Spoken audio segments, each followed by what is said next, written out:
Hi, this is tkviper, and today we are making some Japanese okonomiyaki. It's a Japanese pancake.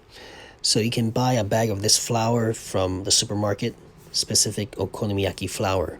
For 2 pancakes, you need a cup of the flour, 150 milliliters of water, an egg, 300 grams of cabbage, and other vegetables that you like carrots. Dice them up.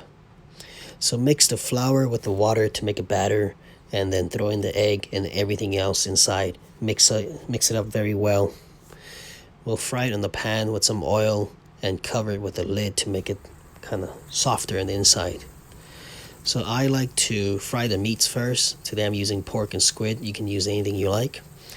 Some people just mix everything in with the batter and fry it together to have a more tender taste to the meat.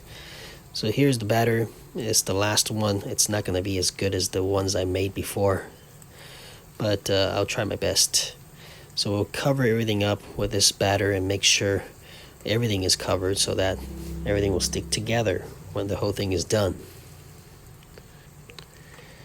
And to make everything stick together better, usually I'll use a spatula to shape everything into a more circular shape.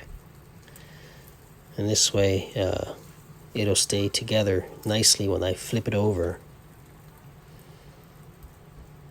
Okay, make sure the batter is kind of uniform across the whole thing. Nothing is too thin. We want the whole thing to be kind of thick. Alright, when you're done, just let it sit for a while. And I'll use a lid to cover it so that it's kind of getting steamed, so the middle will cook faster. So after a few minutes of cooking this, we'll check on it and make sure the bottom part is nice and crispy before we flip it over. So shove your spatula under there and just take a peek. When it's ready, use 2 spatulas to flip this over. You can also throw it up with the pan, but that's kind of risky. So put your spatula on the upper half so that it flips easily. Don't put it in the middle, upper half. And in one motion, it's flipped over nicely. Nothing is broken apart. You can see the squid there, very crispy looking, and the pork as well. So now we're going to put the lid back on and let it steam the inside so that it's soft and fluffy. So basically you want the outsides to be crispy but the inside to be fluffy and soft. So after a few minutes, we'll check on the other side. We'll flip it over.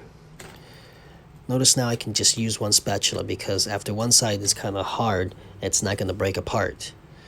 As you can see, it doesn't look so good.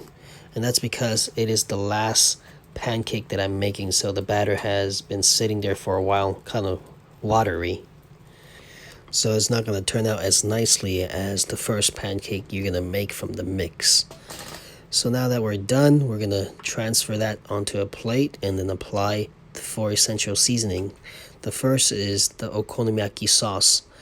So we're just going to apply it in a tic-tac-toe pattern, first horizontally and then vertically, just like that.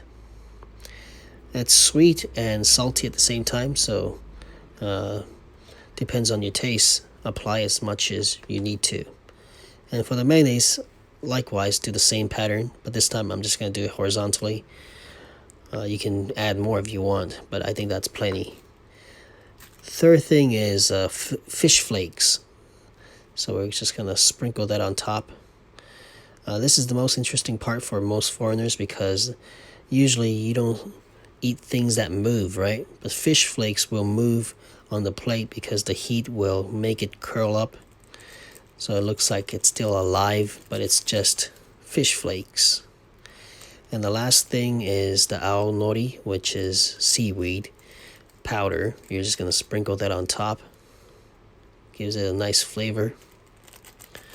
And there you go. An okonomiyaki Japanese pancake in under 10 minutes.